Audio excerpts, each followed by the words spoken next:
A real mystery. He's eluded Oregon authorities for more than 3 decades. A man serving a lengthy prison sentence for victimizing a child escapes into the woods. And the FBI, U.S. Marshals, and the Oregon Department of Corrections still working to bring him to justice. Our Amy Frazier has tonight's Coin 6 Unsolved. His name is Leslie Charles Dawson. Dawson escaped the Oregon prison system in 1986 and has never been caught. He is a fugitive from the Oregon Department of Corrections that did some pretty heinous crimes to a little girl. For 33 years, Dawson's victim has lived not knowing where her abuser might be or when he might turn up. There's no conclusion for her. There's no end for her until he is apprehended and in custody and does the time that he was sentenced to. In January of 1986, Dawson was confined to the Oregon State Penitentiary. His sentence, 10 years for sexually abusing a family member in Lynn County. He abused her from the age of 10 to 13 on an almost daily basis. He also gave her numerous different kinds of drugs. He started out a model inmate at the maximum security prison.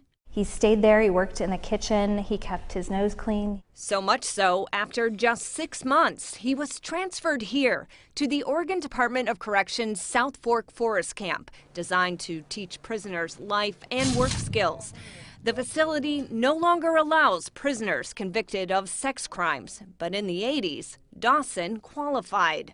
He met minimum qualification, and so we sent him out to the South Fork Forest Camp in Tillamook, and he was here for a few months before he decided to leave. Kind of gives you an idea of the setting he would have been in at the time.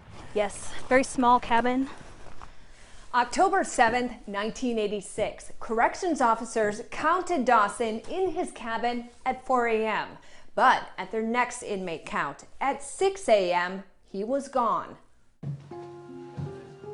We don't have any indication that anyone helped him. Dawson disappeared into the forest.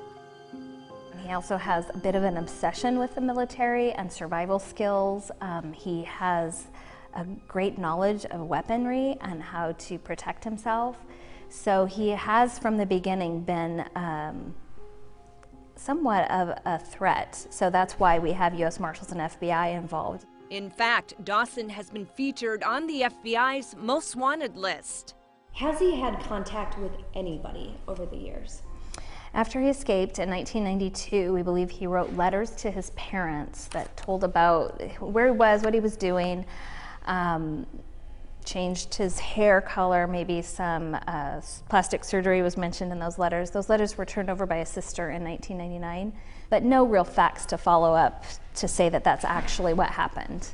There were photographs with those letters, including this photo. He told his parents that he was in the military in the Philippines, but we were never able to confirm that he actually was. If he's still alive, he absolutely could have lived under a fake name with a whole new identity, with a whole new family.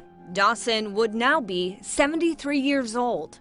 So we have some pictures here of him when he was originally incarcerated with us, and then the age progressions show a couple different variances of what he could look like today. Take a close look at the photos.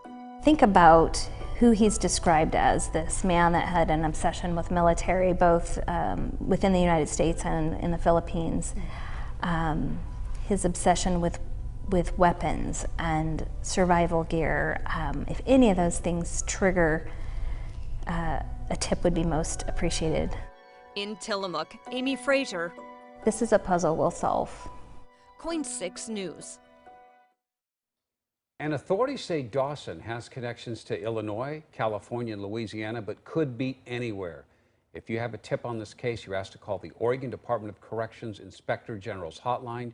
You'll find that number on coin.com. And they always say any tip, no matter how small it is, could always help. Natasha, back now.